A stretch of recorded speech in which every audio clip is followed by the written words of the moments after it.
Mm-hmm.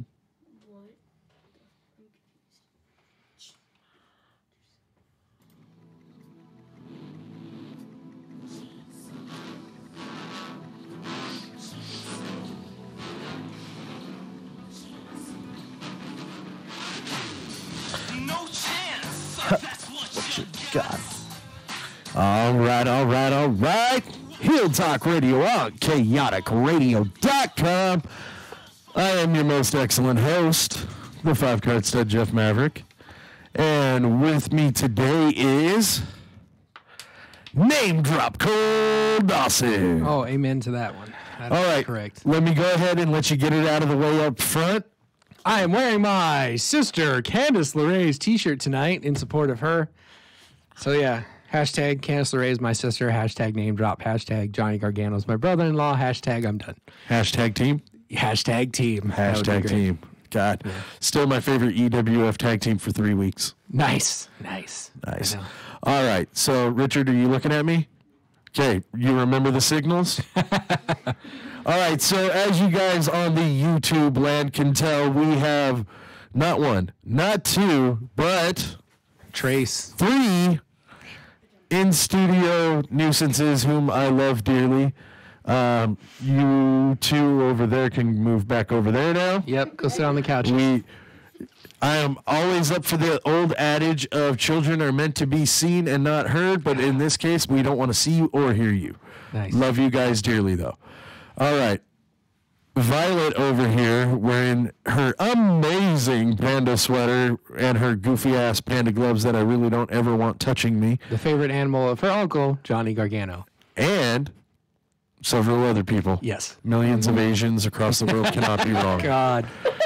Why? Because Asians and pandas. Yes. Although That's Jack funny. Black. So yes. There we go. All right. So last week we told Vi we would give her a few seconds to tell her joke. We unfortunately ran out of time. We are going to give her, I'll even up it, Cole. We were telling her 15 seconds before we went live. I'll give you 25 seconds. The second I hear a lead-in or an intro to your joke, I'm pointing my finger at him. We're going to cut you. You got it? I wonder if she chokes. Hold on. Go ahead, Vi. All right. No. Do you agree? Yes or no? Yes, sir. I agree. One word. You're a jerk. I am a jerk. I love this. This is Heel. All right. So, all right. Your 25 seconds starts now. Tell your joke. You hear about the grizzly that tried to put on shoes? No. Well, there was this grizzly who tried to put on shoes, but he couldn't. Good. No, Hold on. No. That I don't know. Was that an intro? No. Go ahead. All right. Go ahead. Grizzly who tried to put on shoes, but then the laces got stuck and he couldn't. But then, you know what he ended up with? What did he end up with? He ended up staying with bare feet. All right, thanks, Violet. All right, Violet. High five. Thanks for you know what? You got a chuckle out of me. Go ahead. Come on. Don't leave me hanging. I told you it was worth it. It was worth it. And I even like the high five there. All right, you can go sit with the other ones now. Cool. Wow, headphone drop. Hey, don't headphone drop. These things are worth more. That costs more than your house. All right, go see. Anywho. All right. So there's the joke of the week from Violet. Got a chuckle out of me. She's no Duff McKagan, but I'll give it to her. She's fuck of a lot better, funnier than that Brett as is. Hashtag name drop. Hashtag Cole's family. Hashtag cousin. Hashtag birthday brother. Hashtag actually I love the hell out of that guy, and I think he's funny. Oh yeah, you guys double birthdays coming up. Yeah, a couple more weeks. Holy shit. Right? Oh my God, I'm going to be 35. Nice. Fucking old. I'll be joining you right after that. Nice. And I would like to say I want to surf on your hair. Sweet. It looks good. I got a good wave going. So we got a little bit of news that we're going to start off with first, and hopefully we'll be able to get to our top 5 most overrated things in wrestling history. And fight. Oh, dude, we're so going to fight. Yes. You're going to hate my number 1. And I'll give you a hint. It's not Bret Hart. It's not Bret Hart. As long as it's not Bret Hart, we're good. It's not Bret Hart. I would never put Bret Hart as my number one most overrated thing. Hashtag overshadowing. Hashtag we're just going to keep saying hashtag for the rest of the show because hashtag right on. All right. Well, our illustrious station owner wants us to come up with 15 hashtags that we can put on our hashtag thing so that we can hashtag all over social media. Hashtag Facebook.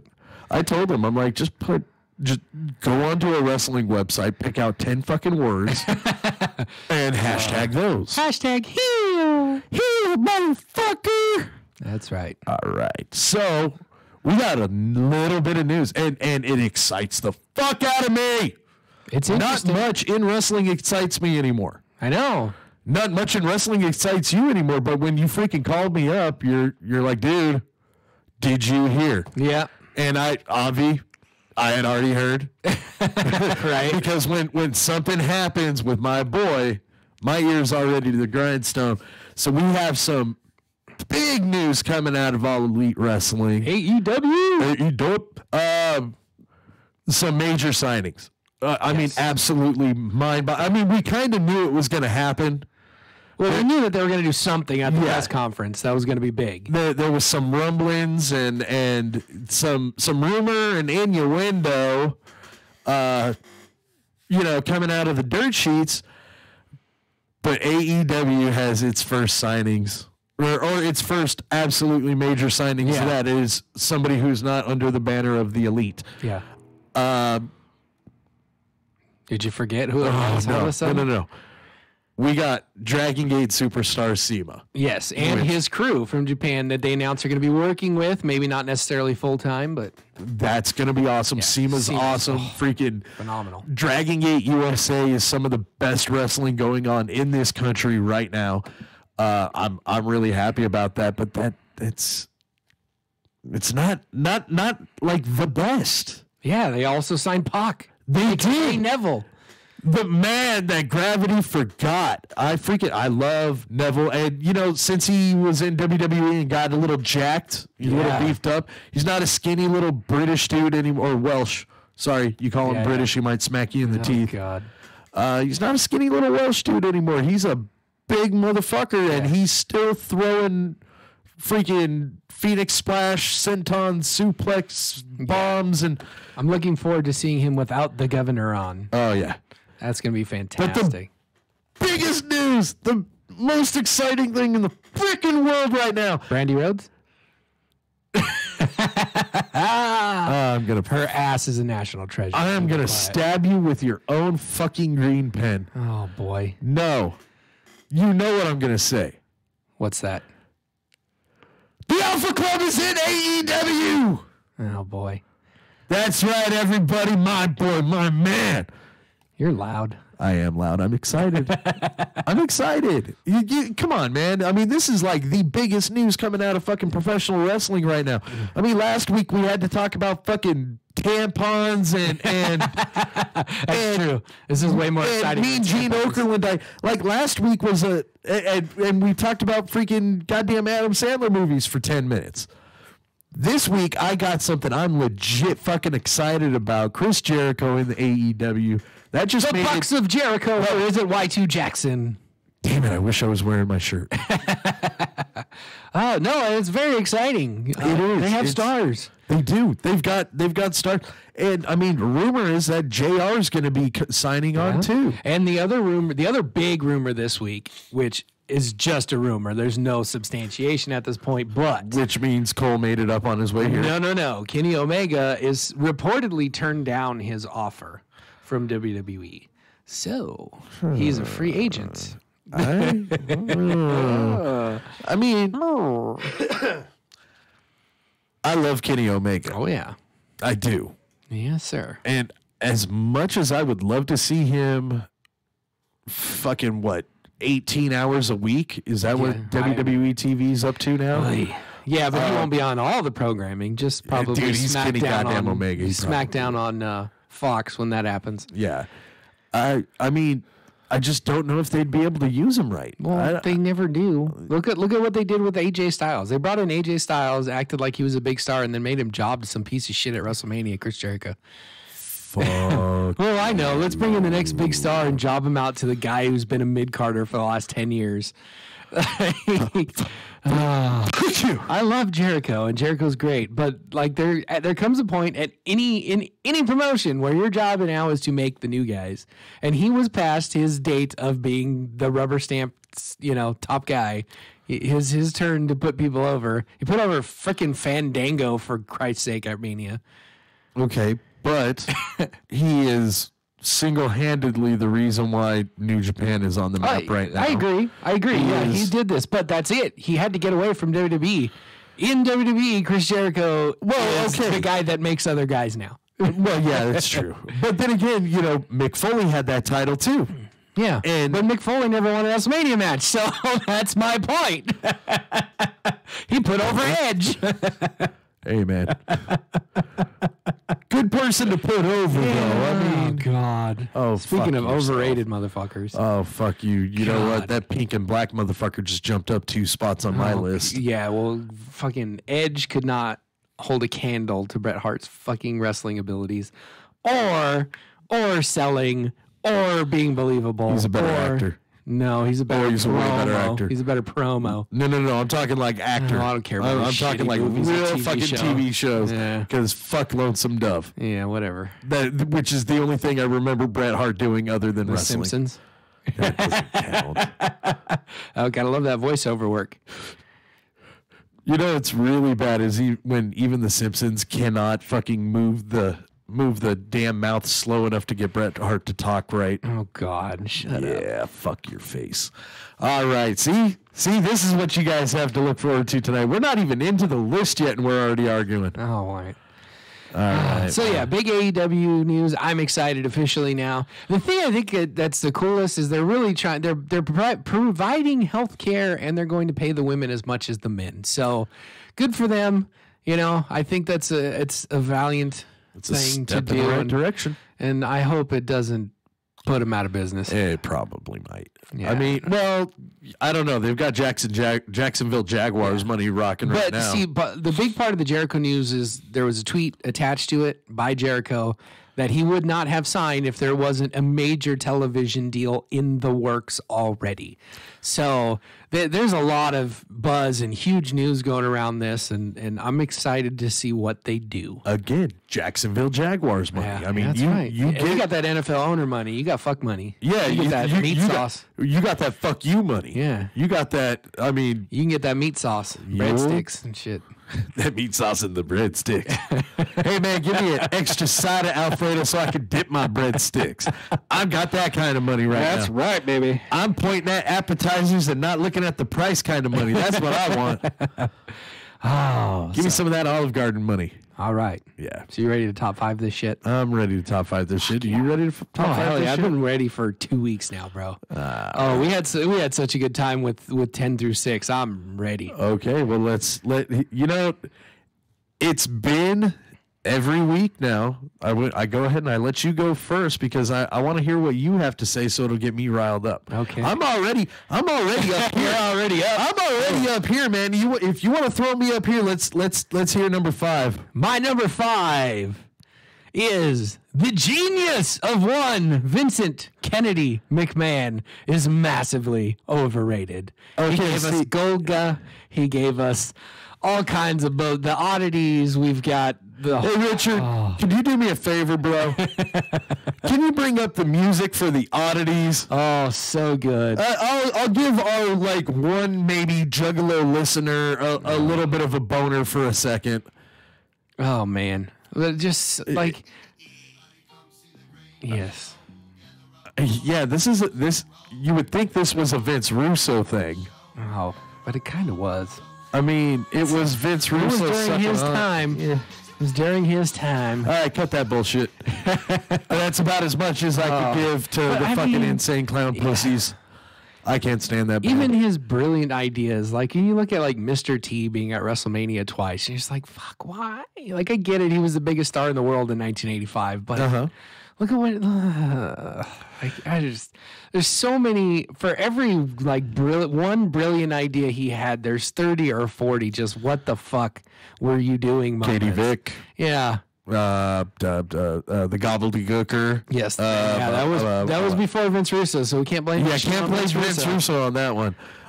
Shit, dude. The Bastion Booger. The Goon. Yeah, the Goon. Although that whole era of guys with jobs, the Trash Man. So apparently, Chris Jericho, when he was first pitched to come into the WWF back in the day, one of them was like the son of the Goon or some shit like that. Yeah, I'll bet. Yeah, because he was Canadian. I mean, Steve Austin talks all the time about the list of about 30 of the shittiest names you've ever Frosty heard. Frosty McChill. Yeah, Frosty McChill and shit like that. That's the genius of Vince McMahon. And I get it. Anyone who has to come up with 10,000 ideas for 10,000 wrestlers, you're going to have some shitty ideas, but like I would like to see the ratio a little bit higher than like 30 bad ones to one good one. Like I just and his whole genius was basically let's hotshot the business and kill it. That's basically what he's been doing for 30 years now is hotshotting angles and killing the business slowly.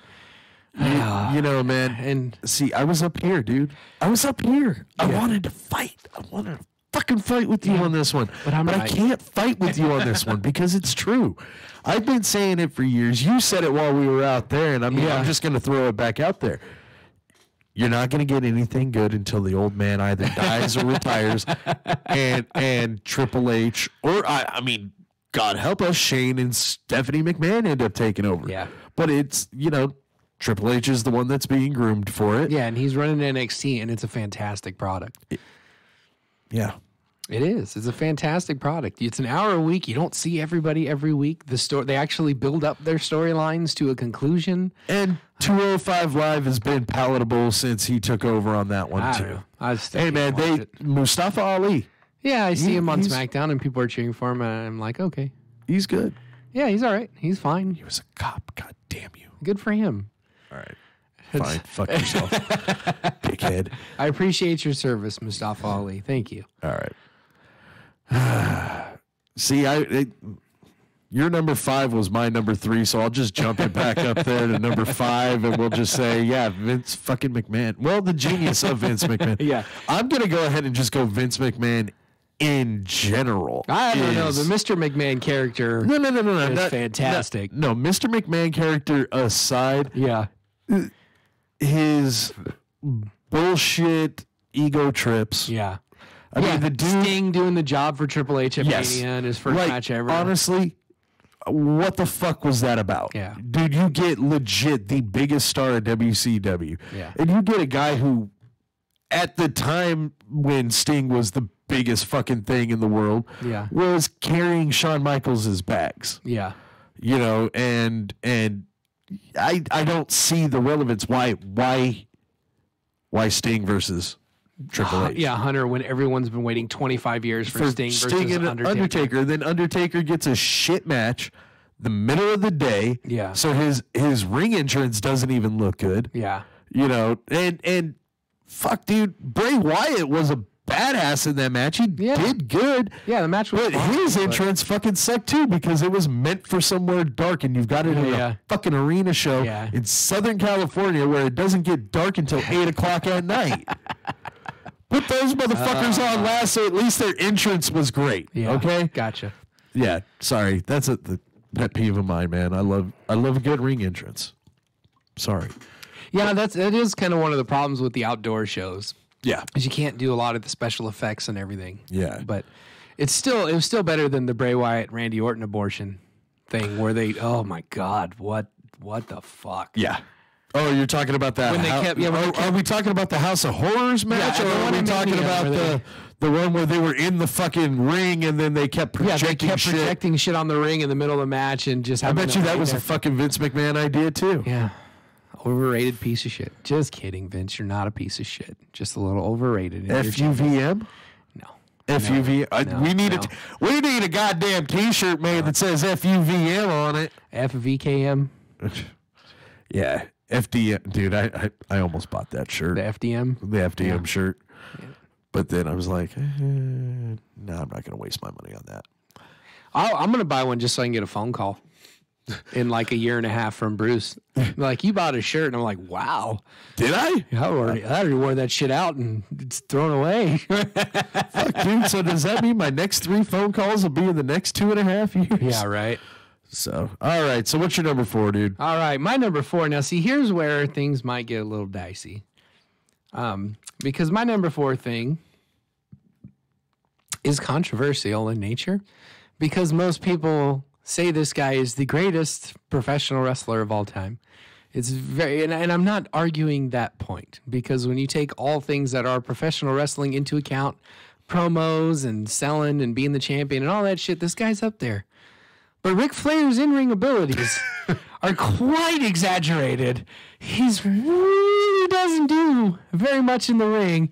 And they talk about, greatest in-ring performer of all time. But then you just watch his matches and maybe turn the sound down and don't listen to the crowd. And you just see chop, chop, chop, chop, shitty Beal, top, chop, chop, chop, low blow, chop, chop, chop, knee block, chop, chop, chop, chop, chop, figure 4, toss off the top rope, and match is over. And that's every single match he's ever wrestled in his entire career.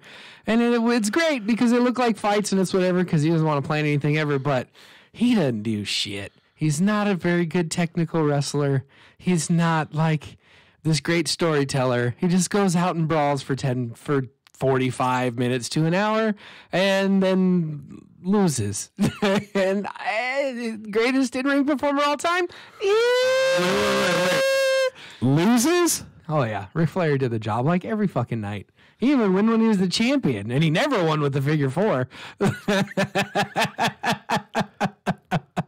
And I'm like, okay, best in-ring performer of all time? No. I don't know. What say ye? I think you're fucking retarded, for one. Listen, dude. There is not a single person out there at that time that was doing a good, quote-unquote, technical match. The time was calling for false. Fuck you. False. Fuck me, false. It was the same faction. The Brainbusters were having real matches with psychology and working. Okay. Ricky Steamboat was having matches with psychology and working. Like, no. Bruno was having real matches and working. Bruno Backlund. Fuck Bruno. Yeah, boring. Not the most exciting, but... Listen, dude, there was not a single person that could hold a fucking audience in the palm of his hand like Ric Flair at the time. And I'm saying at the time. Ric Flair over the years, like right now, Ric Flair could go into any arena and still get a huge pop. Oh, yeah, he get a huge pop, He and his can't get a match fucking would be good over match. because his intensity and his selling. Yeah. Yeah. Okay. And that's the thing. Ric Flair may not have been a great technician, but that dude sold like a motherfucker. Yeah. That dude made other people That dude made Ricky Morton's fucking selling look like dog shit. Okay? And that dude is... He also got a huge reaction with Ricky Morton. It was a huge angle and got him, was big money. But yeah. And that was Ric Flair's thing. He didn't need to be the best technical wrestler. He didn't need to I mean, every match needs a story. Yeah, and the story is, in that case, good guy versus bad guy. Yeah, which is fine. Ric Flair's the bad guy. And literally at that time, whoever the fuck he was against was the good guy. Yeah. So, but like for me, when you throw that back on it, when Ric Flair tries to work babyface, it's like, okay, that happened. He's still a heel, but he's trying to work babyface, and he's just punching people in the dick and chopping the shit out of him and bumping like an idiot still. Hey, man. The same shit, doesn't matter. And I just, I don't know. Now that I got all of his accolades out of the way, yeah. I will go ahead and I will say, greatest wrestler of all time? Fuck no. See, that's where it's tough. No. I'm gonna flat out say no. He is not the greatest wrestler of all time. He is an amazing in-ring performer when it comes to selling, bumping, match psychology. No, you're right. Not really there. Story, yes. There is always a story to the match. He could talk the audience into I mean, his promos are right up amazing. there on the upper echelon. No, I will. Now I'm not going to put him ever in a a top anything overrated list because everything that has been said about Ric Flair is fucking deserved for the most part. Yeah.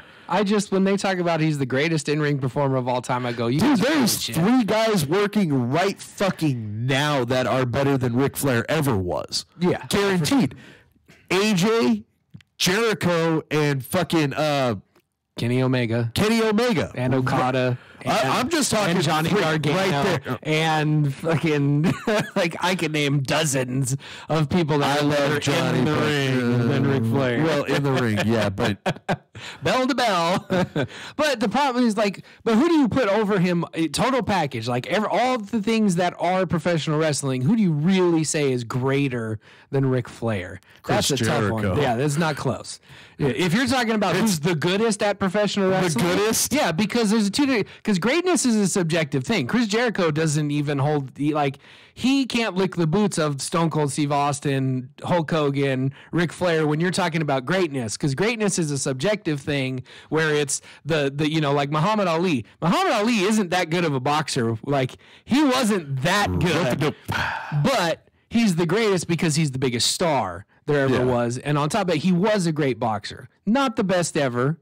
He's not. There's been a handful of guys since then that are better skilled boxers, but the greatness is kind of a subjective thing where the masses as a whole, even the people that are just kind of casual fans, decide who the greatest is. And I can't put Chris Jericho in that territory. Now, if I'm talking about who's the goodest professional sports entertainer wrestler of all time, could you fucking quit saying goodest? That's not even a goddamn word. It is. It's a different thing. Who's the goodest at doing wrestling?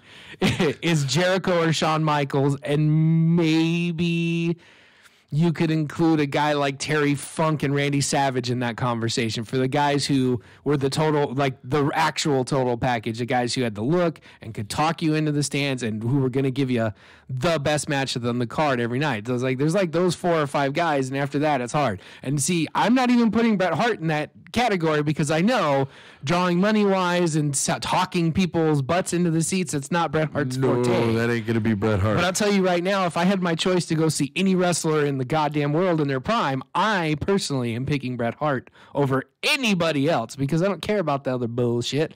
I care about when that bell rings, I want the best match possible, and that's Bret Hart, period. End of story. Go ahead. Eddie Guerrero's better. No, but he's my number 2. No, he's better. It's not even close. Okay, he has everything that you just said about Bret Hart, plus he could talk butts into seats. So yeah, he had more charisma, and Eddie might sneak into that goodest conversation ever too. I would definitely put him in there. Yeah, I would. All right, so my number 4. I don't think we're gonna really fight much on this one either. That's okay. Because my number 4 would definitely have to be Bruno Sammartino. Probably about the most overrated. Number 1, his matches were boring. No, but okay.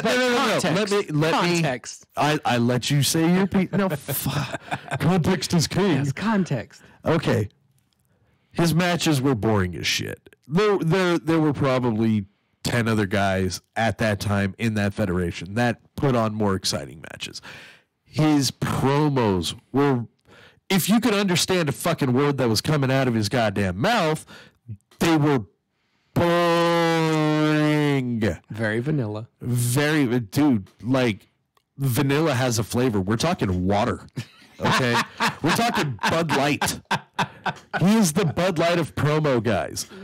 What he did have was he had the huge backing of the immigrant population of New York, which is great. The Italians in that period of time really needed that beacon of light because especially in the Northeast. Yeah, they needed that. But when I hear people saying that Bruno Sammartino should be talked about and put in on the Mount Rushmore of wrestling, I have to laugh. Honestly, what did Bruno do to warrant that? Other than being a huge name in a territory long ago. Being the biggest name in the biggest territory for 15 years, selling out the biggest arenas on the planet every week. That's what he did. No, in the Northeast.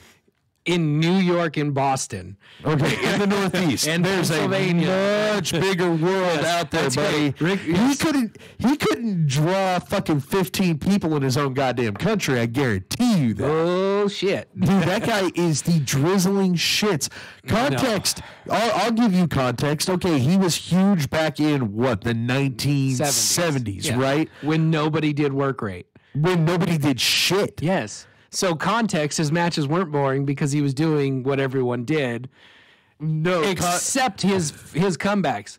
Bruno's comebacks. You want to talk about fire? That is the definition of babyface fire right there. His comebacks set the place on fire, and he was more believable than anybody at the time because he was giant. He was huge compared to everybody else. Dude, I believe Ivan Koloff over that dude. Oh God.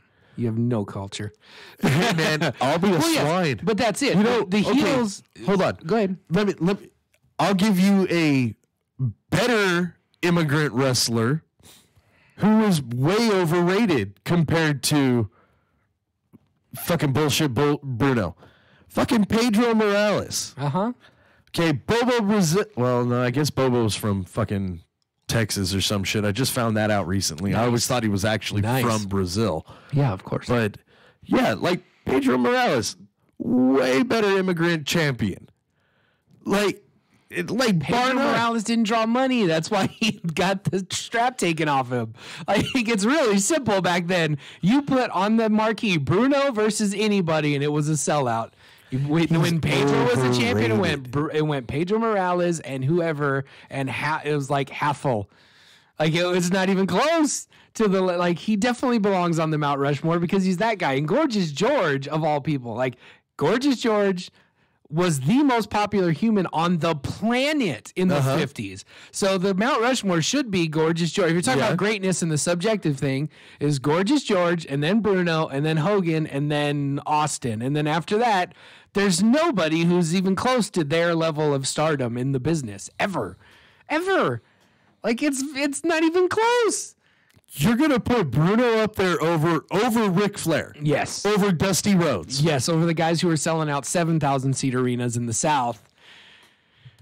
There is a bigger South than there is the North fucking East. Dude. That's fine. Exactly. It's a bigger area, and they're packing in twice as many people on a weekly basis in New York City. Good for you.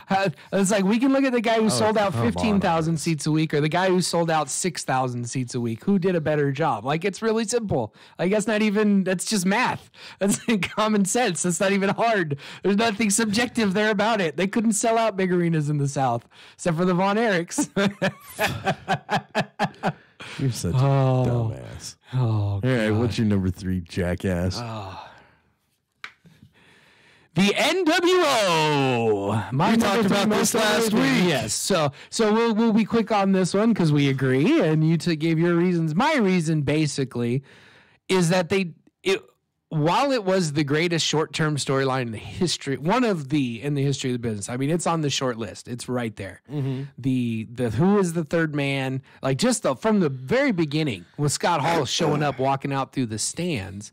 Which, how stupid WCW is, they wanted him to walk down the ramp. and as the story goes, Larry Zbyszko told Scott, I was like, no, man, you got to come in through the stands or everyone's going to know it's a fucking work. Yeah. And so he comes in through the stands and sets us off. Oh, who are these guys? Well, we know who they are. They shouldn't be here. And it was so well done, WWF sued him. Yeah. Right? And so they were off to a great start. And maybe for the first 6 months, it was one of the greatest things that's ever happened in the history of the business. Mm-hmm. We got these big-time heels, these 3 big guys, and then they add Macho Man and Yan. They didn't make any other stars. They never put anybody over. They went for 2 years where they just beat everybody. I got an idea. How about I beat everybody? How about you give me the belt, and then I beat everybody? And that's the end of the freaking storyline. I'm just going to win. And it killed the business. Had some of the ideas, because I mean, you and I, we listened to that other podcast. Yeah. Some of the ideas, man, had some of those ideas that Bischoff was thinking about doing actually came to fruition. Yeah. A lot of the stuff that they did in the first, I would say, 8 months Yeah. would have been building on something that had the potential to be pretty damn cool. But the whole NWO has their own TV, their own show. Yeah. WCW has their own show. Then they wore. And in that was a good 97, when concept. Sting and Hogan finally met, Sting needed to win the fucking title decisively in the middle of the ring. And then that's fine. Then you have your WCW title, you have your own show, and then the NWO can go off and do their own show and make their own title. And then once a year they can meet, and it'd be great, and that's fine. But they didn't do that shit. That don't work Because Sting for didn't me, have brother. a fucking tan. That don't work for me, brother. Oh, man. And that's straight out of the mouth of Eric Bischoff. Well, Sting showed up and he didn't have a tan, so we fucking jobbed him Hey, out.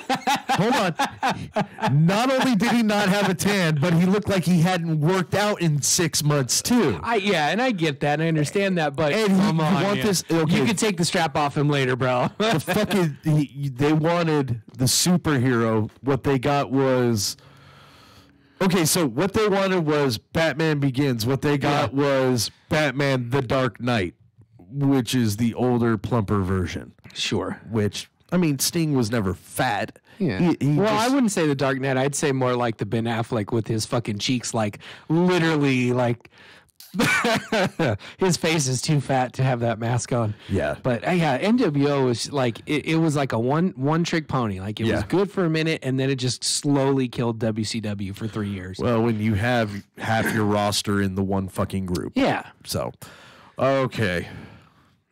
So what's your number 3? You really want to know? Yeah, I do. Go ahead. You really want this? Go ahead. Don't do it. My number 3 most overrated thing in professional wrestling is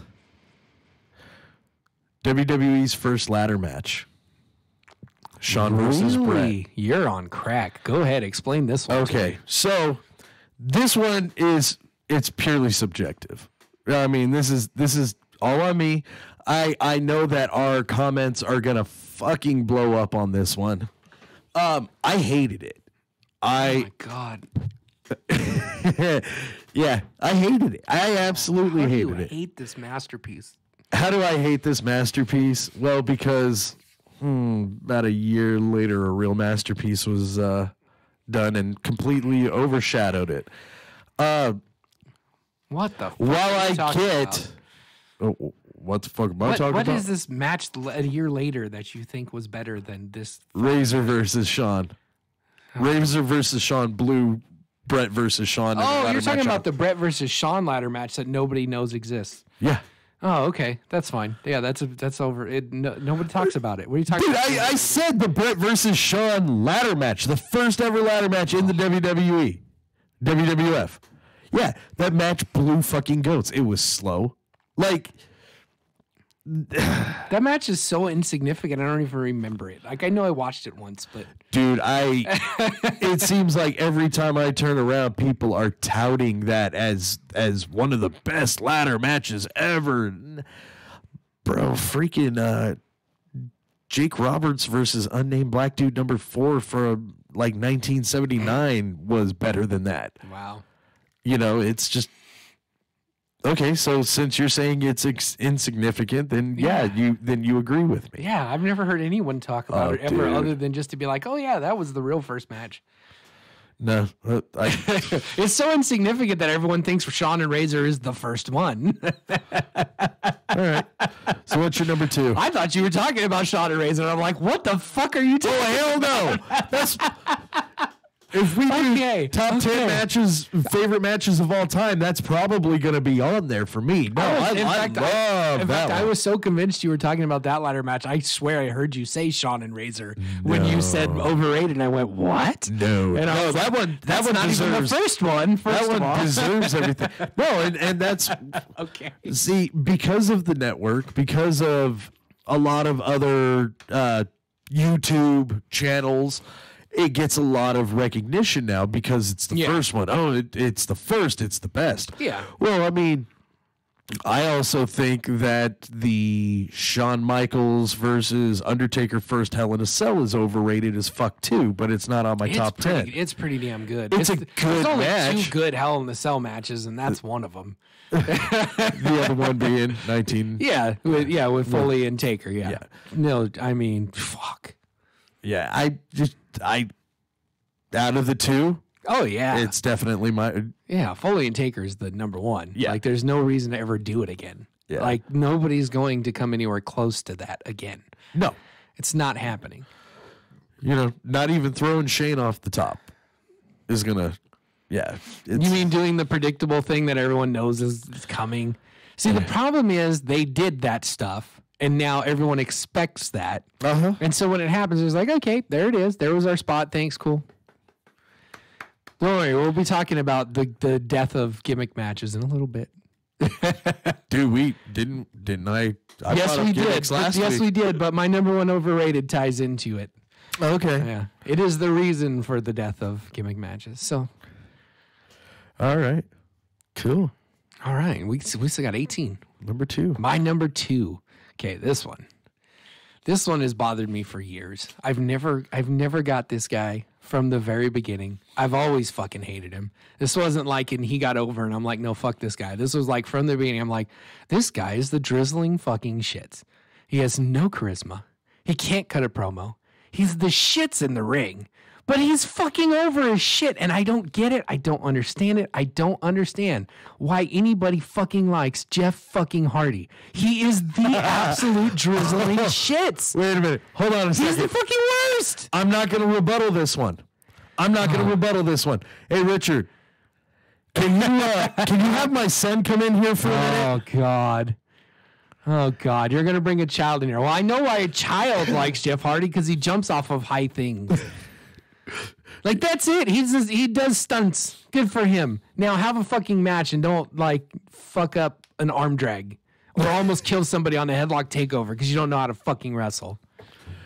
All right. Oh, Luke. Luke, you're about to get angry.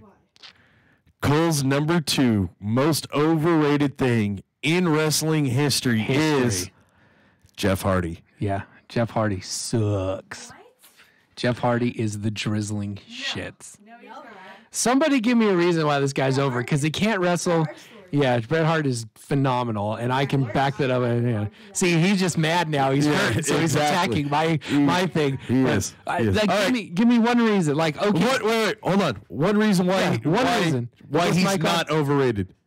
Here, he could use mine. Here. Oh, it's on. Right here. Come here. Talk Give to us me. one reason. Tell me why Jeff Hardy is good. Spots. Okay, exactly like I said. Yeah, he that's what does. you're saying. He He does does stuff. flippy shit He off does of high flippy shit things. off of high things, and people like it. right. And I guess females think he's attractive. Oh God. Yeah, exactly. He has like the thing is like I was watching like he wrestled Nakamura a couple months ago or whatever at a pay-per-view, and the match was the drizzling shits. But then he took like the stupidest fucking bump ever at the end of the thing, where he went to do the swanton onto Nakamura on the apron, and he moved and he just ate shit on the apron, and it looked like he died. And so all is forgiven all of a sudden for him making the best wrestler on the planet right now look like the drizzling shits because Jeff Hardy can't fucking work. But no, he did that bump, so all is forgiven now. It's like, fuck you. Like, He took on Samoa Joe at that SmackDown house show that we went to, and it was good. yeah. I liked it. It was enjoyable. Not a lot of flippy shit. There was actually some holds. Yeah, I was well, surprised. yeah. Now he's 40. Even he said, like, I'm not. It was funny. Like his interview was like a week before that dumb bump with Nakamura, and he said, like, yeah, I'm not taking all those stupid bumps anymore because I'm 40 and that shit hurts now. He's like, when I do the swanton, I land on people because that shit hurts if I don't. And then he does that bump on the apron and like kills himself. And that's one of those memes like Jeff Hardy. I'm not taking those bumps anymore. Also, Jeff Hardy. I'm gonna kill myself tonight because it's a pay-per-view, bro. I don't know. I don't get it, man. Jeff Hardy, the drizzling shits, second most overrated thing ever. Go ahead. Really? But ever? Yes. Really? Tell me another guy who got as over as Jeff Hardy that's that fucking bad. Like really.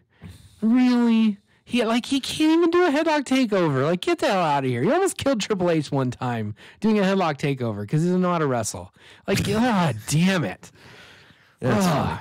That's funny. But I had to bring Luke in here because that's Luke's like favorite wrestler, has been for years. But I get it because he's a kid. Like, I understand why kids sort of like him because he's a stunt dummy. That's it. He does stunts and they're cool. And if you're a kid, I get that. Like, I liked The Ultimate Warrior when I was a kid, and then I grew up and I realized, wow, he's really fucking bad. I don't understand how grown-ass adult people go to shows dressed like fucking Jeff Hardy and buy his t-shirts and fucking... Grown-ups do that now? Yes. Grown-ups have been doing that for 20 years for Jeff Hardy now. I can only remember the kids doing it, but yeah, I guess. I don't get it. He gets a pop every time and I go, why? I'm not going to dress up as no Jeff Hardy. Why? Oh, well. What's your number, Teal? C'est la vie. Fuck Jeff Hardy. I would not even with your penis.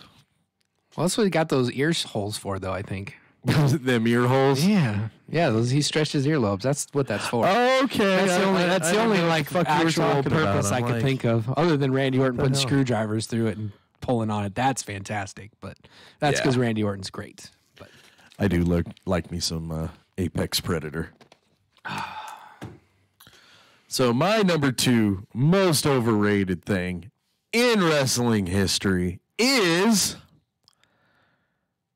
the general manager / authority figure. Oh my God, can we please? Okay, so back in my day, we had Jack Tooney. yeah.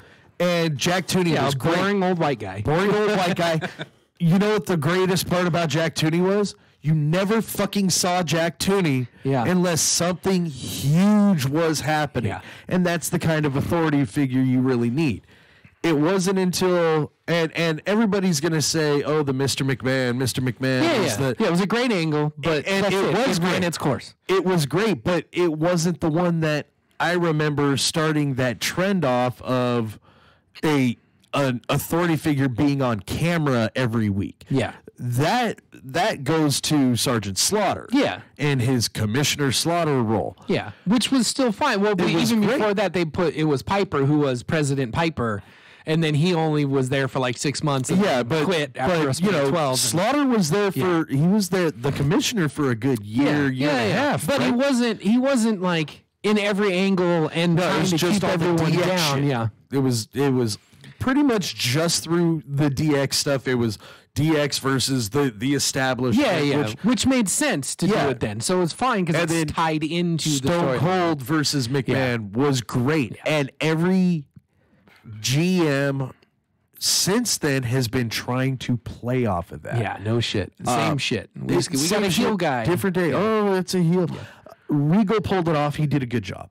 Yeah. I loved Commissioner. I liked Vicky Guerrero at times. She turned herself into a fantastic character. Vicky Guerrero is an amazing character, amazing heel. In fact, you could have put Vicky Guerrero as just a manager. Yeah. Not a general manager of the company, but a manager of Edge, and I would have fucking ate that shit up. Yeah. Because, dude, she just 2 words would raise your fucking blood pressure. Right? 2 words. Excuse me.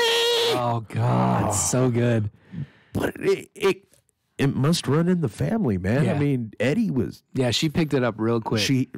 Like that. And I'm just going to say, as much as like we shat on Vince McMahon a little earlier on, this is the other side of Vince McMahon where you go, he really is a great guy. Yeah, he's that. Well, but not even that. It's Vicky Guerrero was not in the business. She wasn't an actress. She wasn't anything. But when Eddie died, someone needed to take care of that family, and Vince McMahon gave her a job. Yeah, and put her on TV and made her lots of money to keep supporting that family. And that's the other side of Vince McMahon that people don't talk about enough, where he's a great human being underneath all the bullshit. He really is a great human being who cares about people. Don't you ever catch him sneezing? Yeah, that's right. Yeah. I'm just saying. But yeah, man, I mean, I know that every hero needs a villain and every, Yeah, which is what's really missing in the business. And that's what but they're trying to, it's always, the guy versus the authority. Yeah. And And the only other time it's really worked since Vince McMahon was when Daniel Bryan was coming up, and it really got him over. It really helped. Well, it also it worked with Batista / Undertaker with Edge. Yeah. And Vicky Guerrero. Straight up, Vicky Guerrero was fucking over. Yeah. And the Vicky Guerrero heel general manager absolutely. worked. It worked really well. Yeah. But yeah, I mean, it's not something that's really needed. We don't need we don't need it all the time. all the time. Like, I'm fine with Paige being the general manager or whatever they were doing. I'm fine with it, but they don't need to be involved in every storyline and don't need to be the focus. Well, and then of the Alexa show. Bliss is the one on Raw now, and it's. I don't know. I didn't watch the last couple weeks. For a while, it's been Baron Corbin. Yeah, but he got fired. He got fired, and then I guess now since Alexa Bliss is injured, it's her. Yeah, and I think she's on concussion it's protocol. It's just.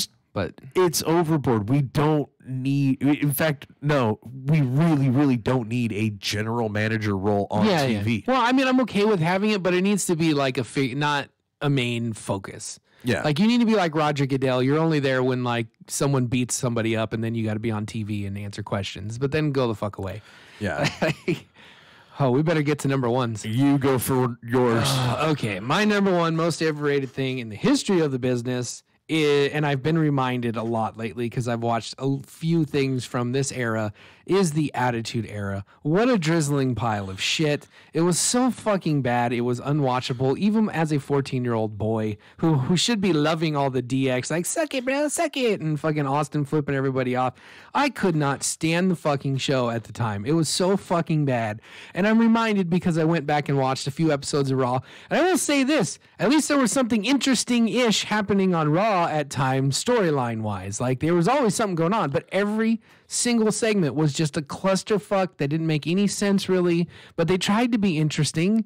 Like, every match ended in a fucking disqualification or got thrown out or it had 27 guys interfering, and so it wasn't a clean finish. Like, nothing made any fucking sense. Everything was hot-shotted, and this is what I'm talking about. Attitude Era killed gimmick matches because every single match had to be a fucking gimmick match or special in some fucking way, so that, we need more cage matches. We need more ladder matches. Oh, that fucking TLC ladder match was great, so now we need 27 of them, and now nobody gives a shit anymore. Nobody cares when there's a cage match. Nobody cares when there's a ladder match. Like, the Attitude Era was the absolute drizzling shits. It's the worst in-ring product in the history of the business, period. And the only reason that it happened was because, in part, of the fucking NWO. And so this is like double whammy. Both the most overrated things are like from 1997. Like, they all fucking sucked. I could barely stand to watch wrestling at that point because it was so bad. And it was really bad until WCW basically went out of business and all the wrestlers came over from WCW, but like all the gimmicks stayed away. And then they had this great roster, and the WrestleMania 17 through like 21 were phenomenal. But the Attitude Era was the drizzling shits. I much prefer the new generation to the Attitude Era. I'd probably rather watch fucking Bruno Sammartino and fucking Jesse Ventura than the shitty fucking Attitude Era where nothing made sense and everything was bullshit. And I'm going to stop now because we've only got 5 minutes and we need to get yours in. But All right. Rebuttal, go ahead. Number one, fuck you. Fuck your girl and the clique that you claim. Nope. The Attitude Era is the number one most profitable era in sports entertainment history, other than right fucking now, and that's because WWE is a publicly traded company. Yeah, that is they the signed only a $2 reason. billion TV deal. Yeah, and for what I don't know, because they don't have a good TV product. The storylines tell were you why. freaking interesting. Sometimes. The characters were great. Some. No, I would say, and that was the absolute most stacked that their roster had ever The been. roster was so fucking bad. Bullshit. So bad. They You know had what? We're 3 gonna guys have on to- top, and that's it. We're gonna have to have an entire debate episode, just you and I, about the Attitude Era, Good, because I 'cause am I win. so fucking pro Attitude Era. It's Attitude Era was the unbelievable. shits, man. You It's know, not you're even the close. shits. You're just pissed because Bret Hart was in WCW for the Attitude Well, yeah, Era. and then there was shitty too. That was fucking terrible. All right, so since I've only got about 4 minutes, this one is going to turn a lot of heads, but my number one most overrated thing in pro wrestling history is The 24-inch pythons, brother. The yellow and red. When it comes crashing down and it hurts inside. Fuck you, Hulk Hogan. That's my no. You give me 2 more seconds. He had a total of 3. Okay, you know what? Hold on. Let me backtrack just a little bit. Hulk Hogan's WWE runs and WCW run were shit. They were only hyped up because he was fucking Hulk Hogan. I got you right now, so it's fine. So, you know, his work rate in AWA was amazing. His stuff in Japan was great, but it did not translate into matches at WWF. And you've got 3 minutes go. Okay, you just defended 3 minutes over. You just defended the shittiest era of professional wrestling by saying it was the most profitable.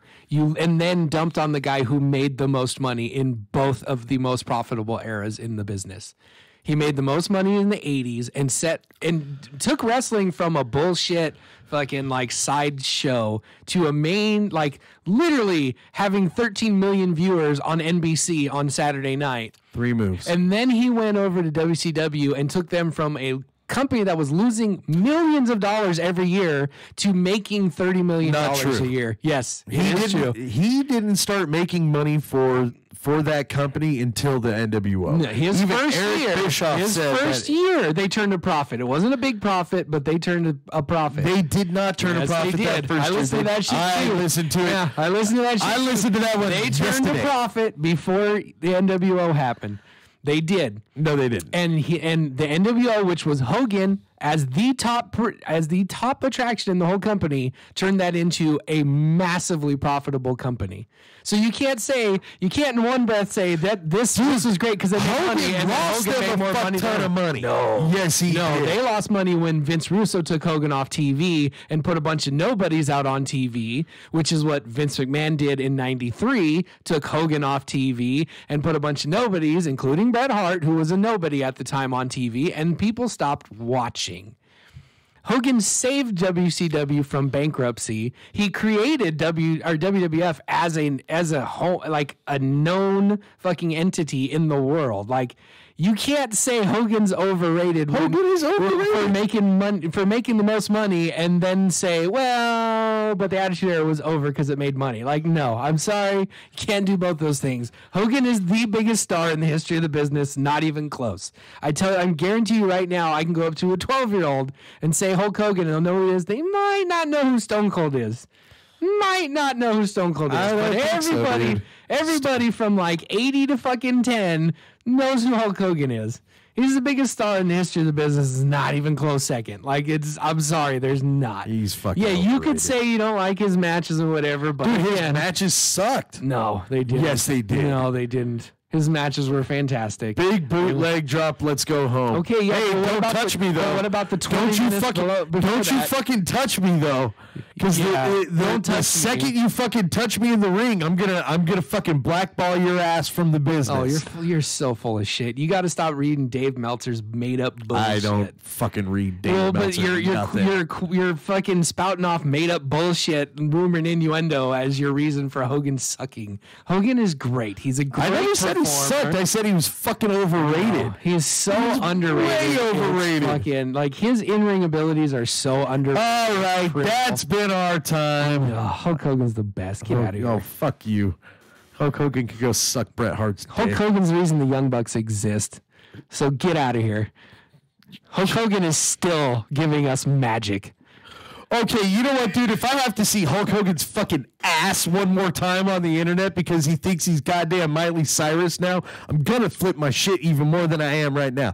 So anyway, now I'm gonna go and take my fucking blood pressure pills. Fuck you. Oh, I love you. Hulk Hogan, you're right. Hulk Hogan's a fucking mook. Anyway, that's been our time. This is Heel Talk Radio. We will be back next week at 8 p.m. sharp. Cole, anything else you want to say? No. It doesn't fucking matter. No. All right, play us out, Rich. literally anything. It doesn't even matter. Hulk Hogan!